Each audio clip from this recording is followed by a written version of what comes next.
Le meeting international du Maroc est l'un des moments culminants de la saison pour la Sorek.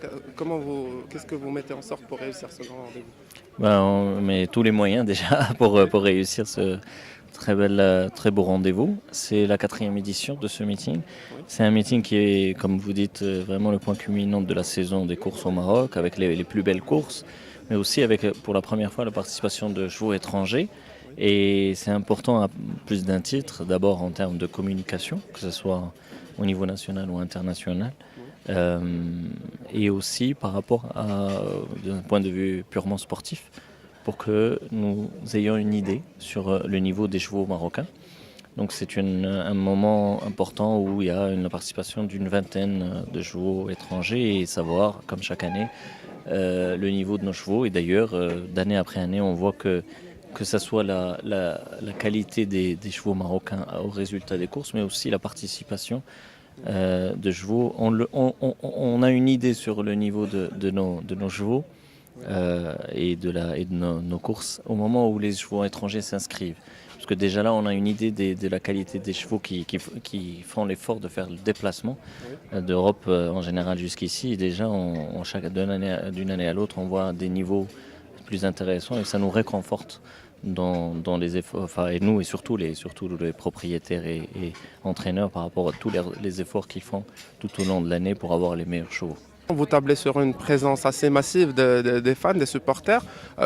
Qu'est-ce que vous faites? Comment vous débrouillez pour attirer le maximum de spectateurs lors de ce Alors, rendez-vous? d'abord, comme vous le savez, le cheval a une place particulière dans le cœur des Marocains.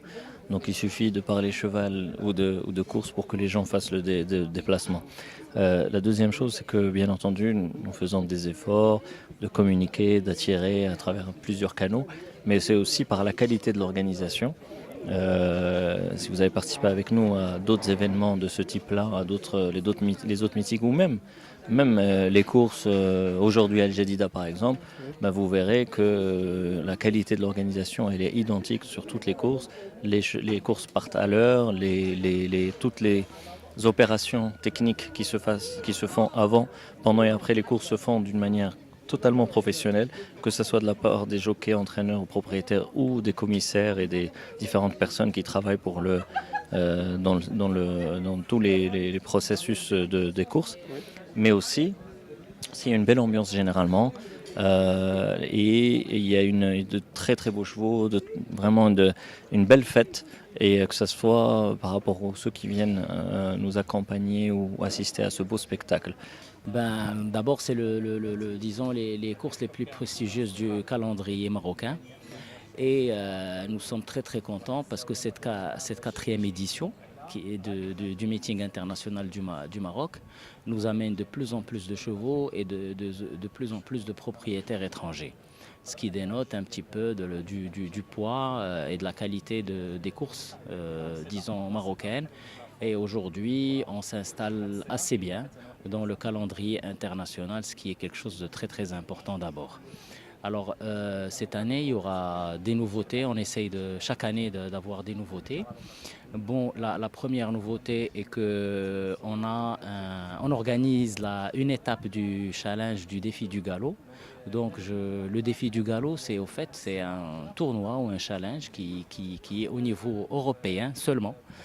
Et puis, il fait participer les meilleurs chevaux en pur sanglé. Et cette année, et c'est la première fois que ça se passe en Afrique, on a créé une étape du défi du galop au Maroc.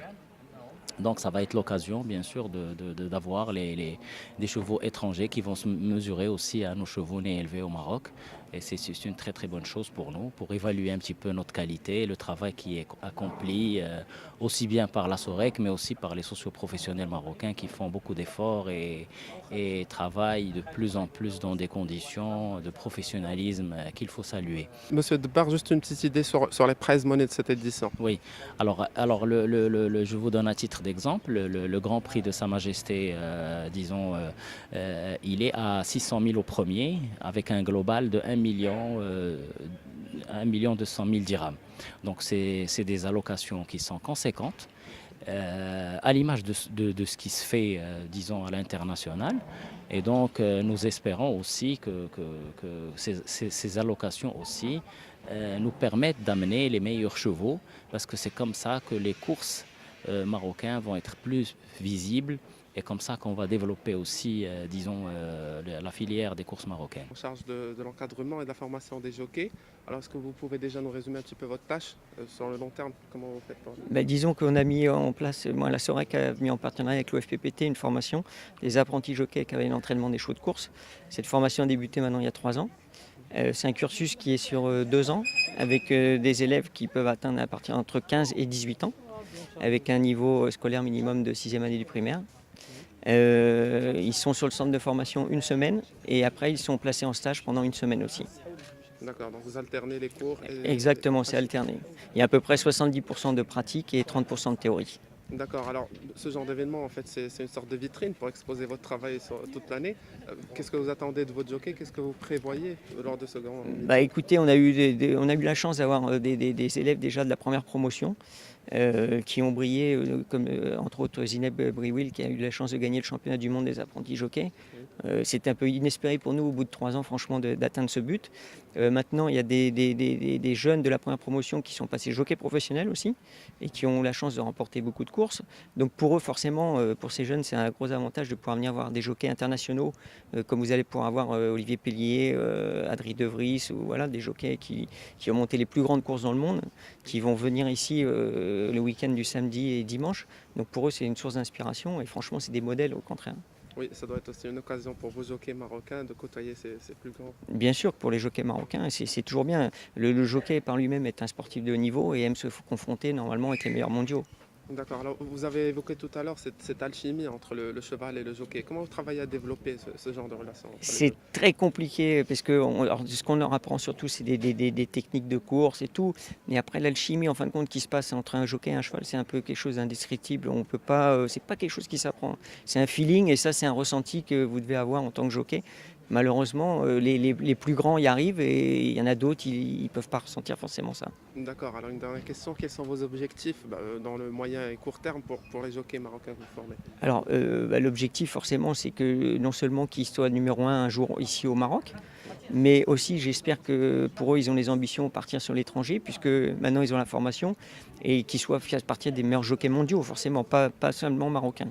Le vétérinaire, la journée de course, il est chargé de contrôler l'identité du cheval qui est déclaré partant dans la course. Il fait également un contrôle sanitaire et le contrôle de l'état des chevaux pour vérifier s'il est apte à courir ou à prendre part dans la course. Donc le contrôle d'identité,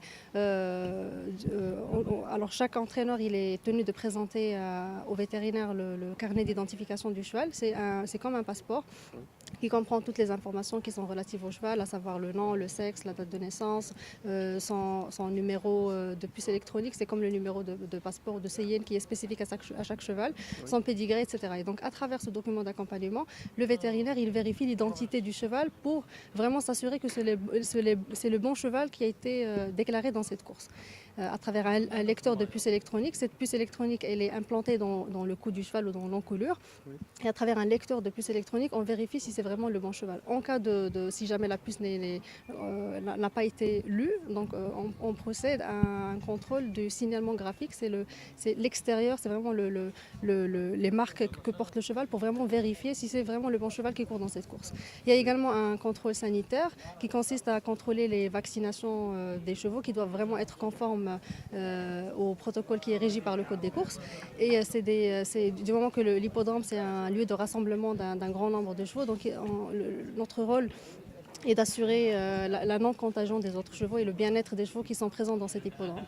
Il y a également le contrôle de l'état des chevaux, c'est-à-dire leur aptitude à courir. C'est vraiment le fait de vérifier que les chevaux ils sont capables de défendre leurs chances lors de la course, qu'il n'y a pas d'anomalie, de défaut de comportement, de boiterie, de plaies, de blessures, etc. qui vraiment affaiblissent le cheval et que le cheval est vraiment prêt pour concourir dans cette course. بالنسبة قبل ما نوصلوا اليوم السباق كاين هناك مجموعة من العمليات اللي كدار يعني قبل الوصول يعني اون امون ديال لو جور دو لا ريغ. Ces opérations consistent اون فيت سي كوا لي زوبيراسيون سي ديجا خصك نديروا برنامج السباق اللي هو برنامج سنوي. كما شرح لكم السي هشام الدباغ مدير قياده السباقات، كاين تقريبا 2400 سباق اللي كيتجراو في المغرب. يعني ديجا السباق، يعني حنا القسم التقني مسؤولين على البرمجه السباقات. اذا بغيتي تشوف بحال دابا مقارنه مع مثلا مع الجامعه مثلا ديال كره القدم ولا مع الملكيه ديال كره القدم، يعني بحال قسم البرمجه والقسم التقني المسؤول على البرمجه على يعني كاين اقسام واحده اخرى اللي مكلفه بمنح الرخص. كاين خص الرخص، لان قبل ما هذا يعني الحصان يشارك في سباق خصو يكون يعني الملاك ديالو والمدرب ديالو وحتى الراكب ديالو مرخصين لمزاوله هذه المهنه.